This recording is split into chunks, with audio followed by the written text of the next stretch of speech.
Hello, and today you will see that I have made some progress with painting the back of my wall, and this is my cute outfit of the day. We've been blessed with some golden hour. How lucky are we? I love the sunshine. I think there's just something so amazingly divine about it. It's this magical, energizing thing. I just love the sunshine. Whenever I see the sun, I just immediately feel better about everything.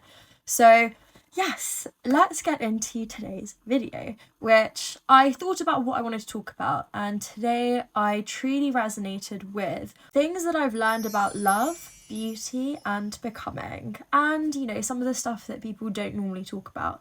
So let's get into it. I feel really light today, and speaking from that energy of positivity and lightness, I thought this was a great topic to discuss. Because I feel sometimes the videos that we talk about, especially when it comes to recovery and healing, can cover some heavy topics. And equally, I want to have light topics because, life is a spectrum and you have a whole rotation of feelings and experiences, and it's good to have something that covers all of that. Also, I really want to inject into the conversation that none of what I say on my channel is necessarily advice. It's just conclusions that I've made from my personal experience, and things that I also realise when my nervous system has calmed down after certain events, and just situations that we all, or most of us, go through in the human experience. So let's start with the first point. Love is not intensity, it's safety.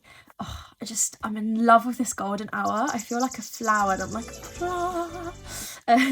but yes. So obviously we have been sold so many different ideas of what love should look like. And I think we do get caught up in this romanticized idea, whether that comes from films, whether it comes from, stories that other people have told us, social media. I think there was a big kind of shock because there was this recent breakup of this content creator called Kristen Sarah. And they'd been together for years, and apparently she's filed for divorce now, and it's one of those things where people didn't really see this one coming, and so we do get sold so many different ideas of what love should look like, how it should be, and also naturally, as humans being social animals, and we do want to partner up, we do want to find that love story, we can get so caught up in what we want it to be as an idea versus what the reality looks like. And so part of my history is being caught up in these grandiose gestures of, really big things that seem very good for films.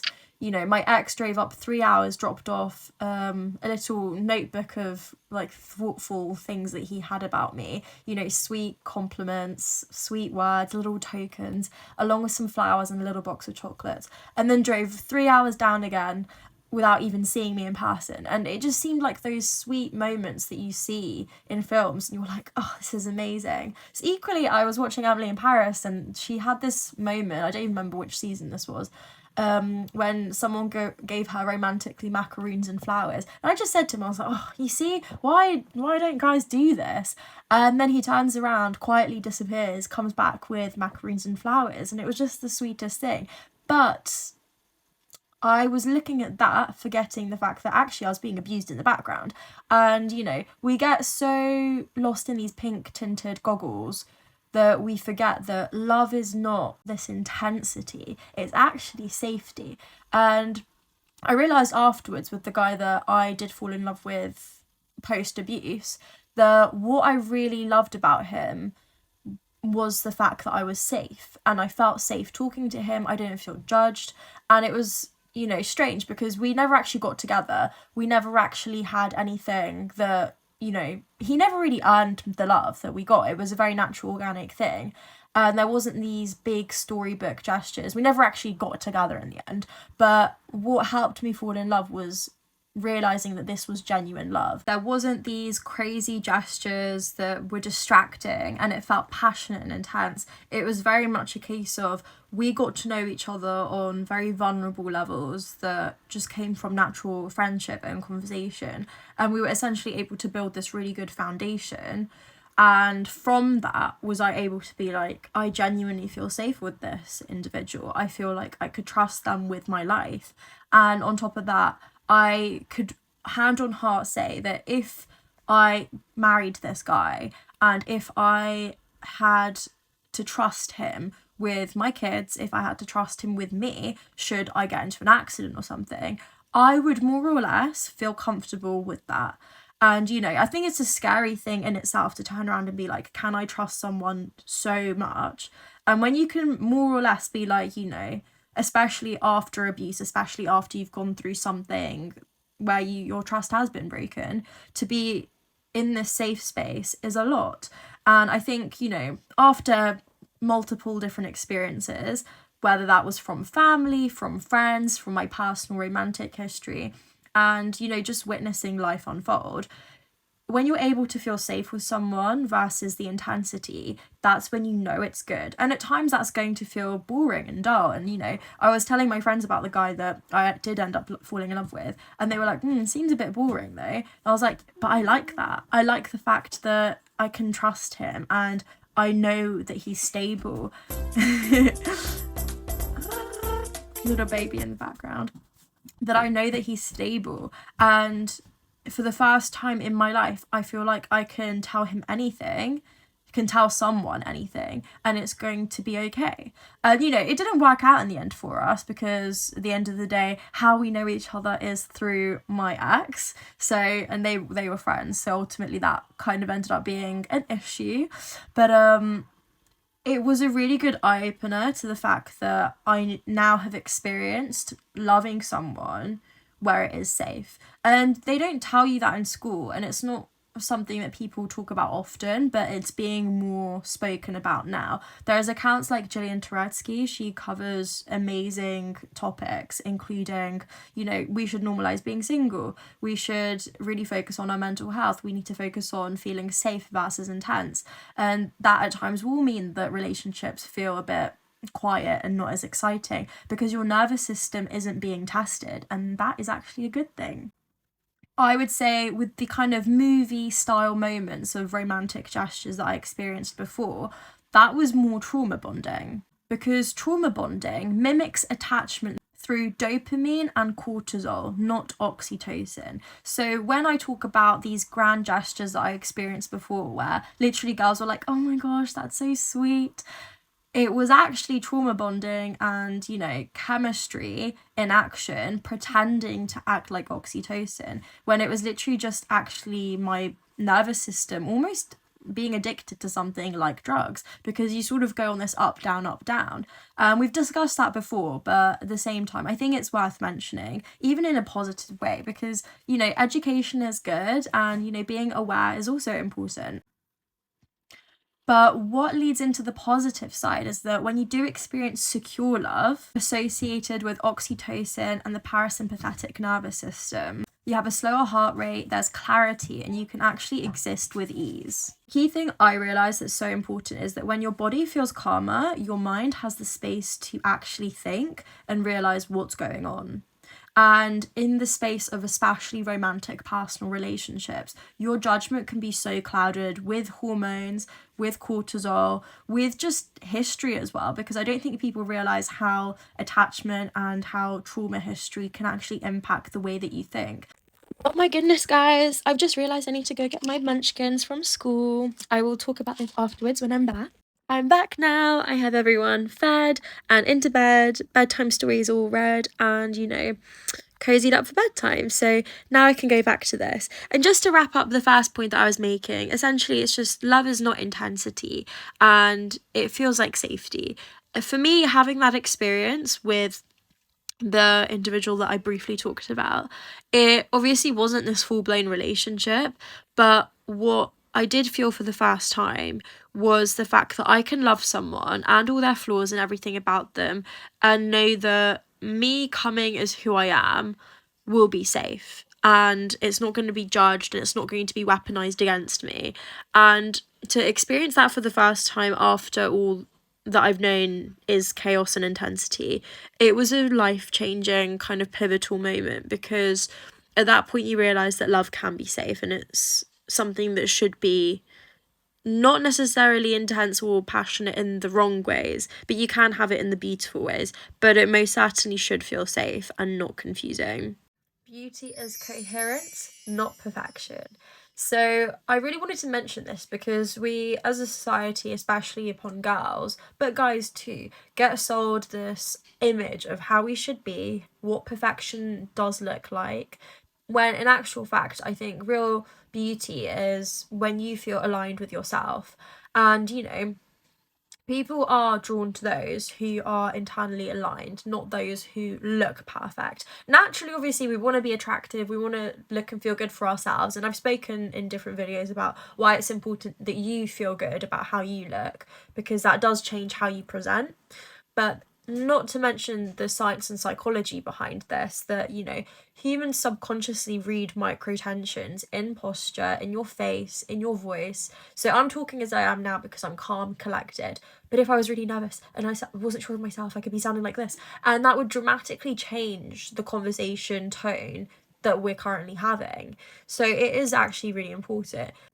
When someone feels safe in themselves, their body language softens, and that is perceived as beauty. So as much as obviously someone objectively looking good is important, I do believe there is an art in how you hold yourself and the energy that you give off, and a lot of that is not something that you can just fix with a bit of makeup or a style. Whilst that does help, it's very much this inside healing work that you do to address who you are internally and how you feel about yourself. The most beautiful people I know are the ones that are least self-monitoring. Healing doesn't make you louder, it makes you quieter. So early stage healing can look really passionate and expressive, but later stage healing will look more like discernment and, you know, drawing back energy from things that you know don't deserve it. And if you know me, you know I love to check if there is any science or psychology behind this, and I found something. So, the science behind this is that emotional maturity correlates with lower amygdala reactivity and stronger prefrontal regulation, which obviously, you know, in simpler terms, you stop explaining yourself because your nervous system no longer needs validation. And that in itself is a really good place to be. So once you get through that tricky stage of feeling like you need to prove your worth, you need someone to validate you, and you let go of that because you know that there's so much more that you could be doing for yourself, you just know that you've made it. And for anyone that's going through the kind of trenches when it comes to something tricky, just know that, you know, with a bit of inner work, you can get through to the other side and it can be really peaceful. And something I have come to really appreciate is that peace looks really uneventful to people addicted to drama. So for me, whenever someone says I've not really had much going on or don't really have any exciting news to report back, I always say that's a good thing, because peace is honestly such a blessing. And, you know, just because someone's had something crazy going on, it doesn't necessarily mean that that's a good thing. And if you can appreciate the quiet and the peace that your life can offer, that is a beautiful thing. Number 4. On the screen it would look like 2. Okay, let's try that again. Number 4. Wait, now it looks like 8 because I've done it on both hands. Let's try this with just one hand.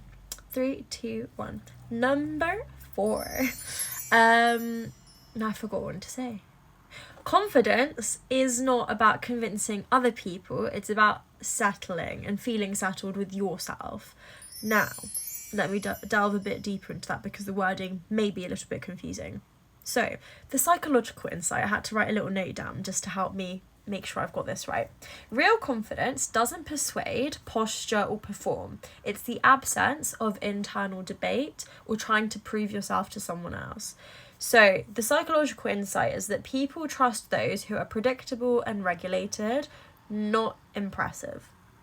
So, consistency signals safety at a subconscious level. So, you know, the most confident people, they're not asking to be believed. They just know in themselves that they are, and that's it. And I think the way that you need to think about it in terms of you and yourself is that when you're truly confident in yourself, you know something for a fact. So pretend you walk out the door and you go, I know that I'm wearing shoes. And so if someone comes to you and says, you're not wearing shoes, you're going to look at them and go, I know I'm wearing shoes. So it doesn't matter if someone tries to debate you, because you are so aware of the fact. You don't really care if someone does debate you or not. You're just so secure in the fact that you're wearing shoes. And that's sort of the attitude that we need to uphold when it comes to, you know, confidence is key. It's just about being so sure of who you are and authentic to yourself that you're not trying to, you know, be a peacock and show off. You're just like, this is who I am. I like who I am.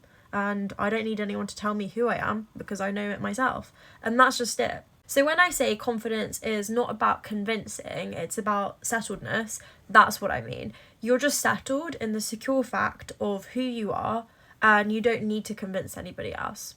Becoming is subtraction, not addition.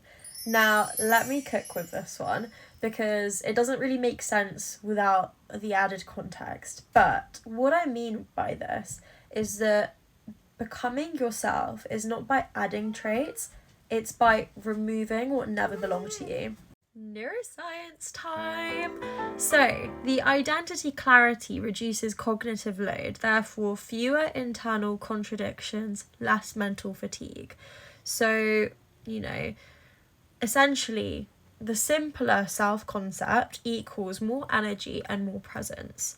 What remains after healing is usually very simple. You don't need to overcomplicate who you are. You don't need to overdo things because you just are.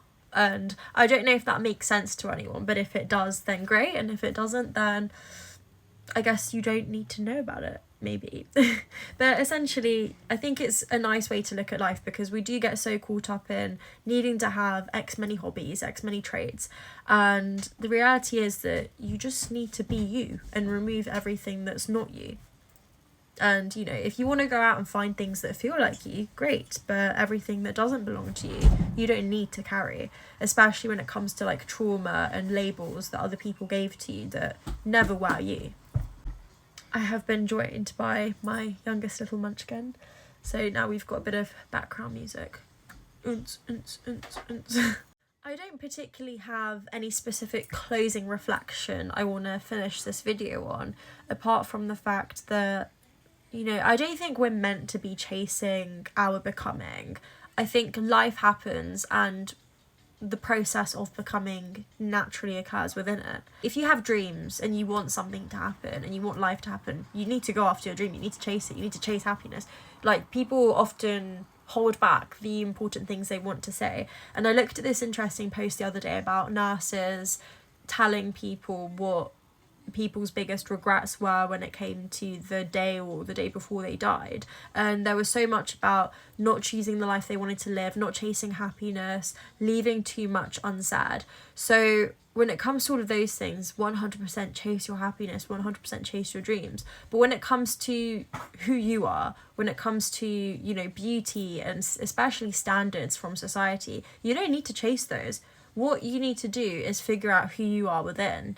And you know, I think we're meant to notice when things feel honest. We're meant to notice when things feel aligned to who we are.